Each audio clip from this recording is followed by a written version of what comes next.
Hi friends, இன்றைக்கி நம்ம vanilla ice cream தாங்க பண்ணியிருக்கோம்.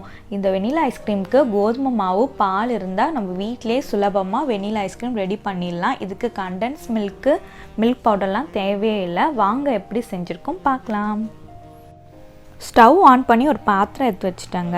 நான் ஃபுல் க்ரீம் பால் எடுத்திருக்கேன், 1/2 லிட்டர் பால். நம்ம ஃபுல் க்ரீம் பால் எடுத்திங்கன்னா தாங்க செம்ம டேஸ்ட்டாக ஒரு ஐஸ்கிரீம், அந்த க்ரீம்னஸ் நம்மளுக்கு கண்டிப்பாக கிடைக்கும்.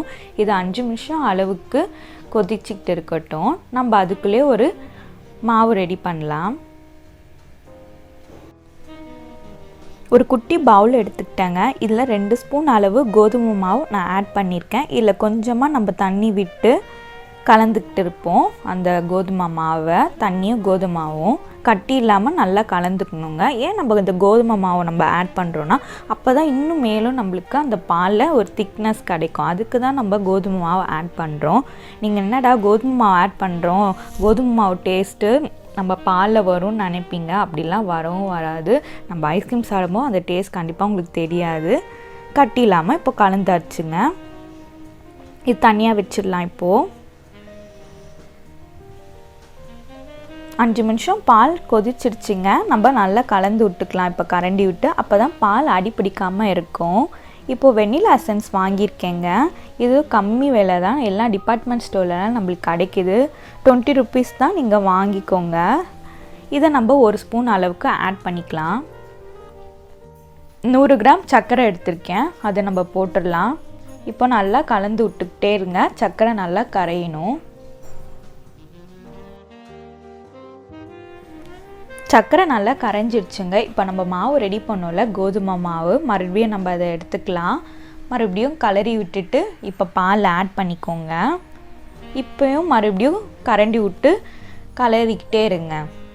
இது ஒரு மீடியம் ஃப்ளேமில் வச்சே கலரிக்கிட்டே இருங்க. அப்போ தான் நம்மளுக்கு ஒரு க்ரீம்னஸ் கிடைக்கும், திக்னஸ் பால் கிடைக்கும்.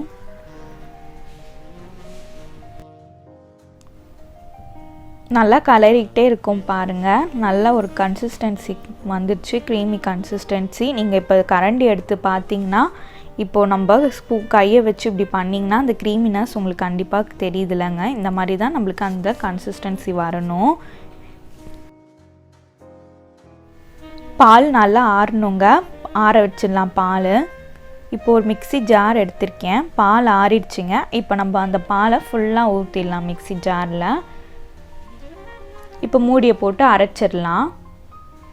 நல்லா அரைச்சிக்கலாங்க. ஏன் நம்ம இந்த மாதிரி அரைக்கிறோன்னா, சப்போஸ் நம்ம மாவு கொஞ்சம் கட்டியாக இருந்துச்சுன்னா நம்ம கோதுமை மாவு இப்போ அதில் போட்டு நம்ம அரைக்கிறதால இன்னும் நம்மளுக்கு க்ரீமினஸ் கிடைக்கும் ஐஸ்கிரீமுக்கு. இப்போ அரைச்சி எடுத்துகிட்டு வந்துட்டேங்க. இப்போ ஒரு மறுபடியும் அதே பவுலில் ஊற்றிக்கோங்க.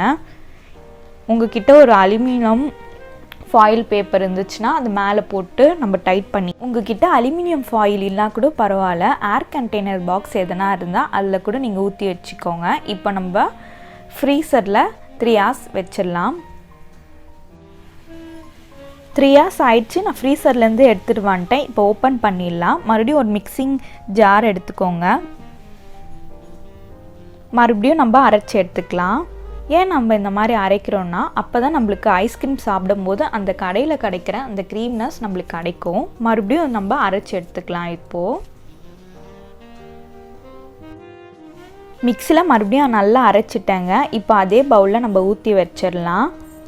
இப்போ மறுபடியும் அதே அலுமினியம் ஃபாயில் வச்சு டைட்டன் பண்ணிக்கலாம். நல்லா டைட் பண்ணிக்கோங்க. ஏன் நம்ம அலுமினியம் ஃபாயில் யூஸ் பண்ணுறோன்னா அப்போ தான் நம்மளுக்கு வந்து ஐஸ் மேலே ட்ராப் கொட்டாமல் இருக்கும் நம்ம பண்ணுற ஐஸ்கிரீமில். இப்போ மறுபடியும் ஒரு 8 hours ஃப்ரிட்ஜில் வச்சிடலாம். அப்போ ஐஸ் நல்லா செட் ஆகிடுங்க. 8 hours ஆகிடுச்சு. நான் ஃப்ரீசர்லேருந்து எடுத்துகிட்டு வந்துட்டேன். இப்போ ஓப்பன் பண்ணிடலாம். நம்ம வீட்டில் இருக்க குழம்பு கரண்டியை வச்சு நம்ம எடுக்கலாங்க. பாருங்கள் எவ்வளோ சூப்பராக க்ரீமியாக வந்திருக்கு. நீங்களும் அதை வீட்டில் ட்ரை பண்ணுங்கள். ட்ரை பண்ணி உங்கள் பசங்களுக்கெலாம் செஞ்சு கொடுங்க, ரொம்ப விரும்பி சாப்பிடுவாங்க. தேங்க்யூ.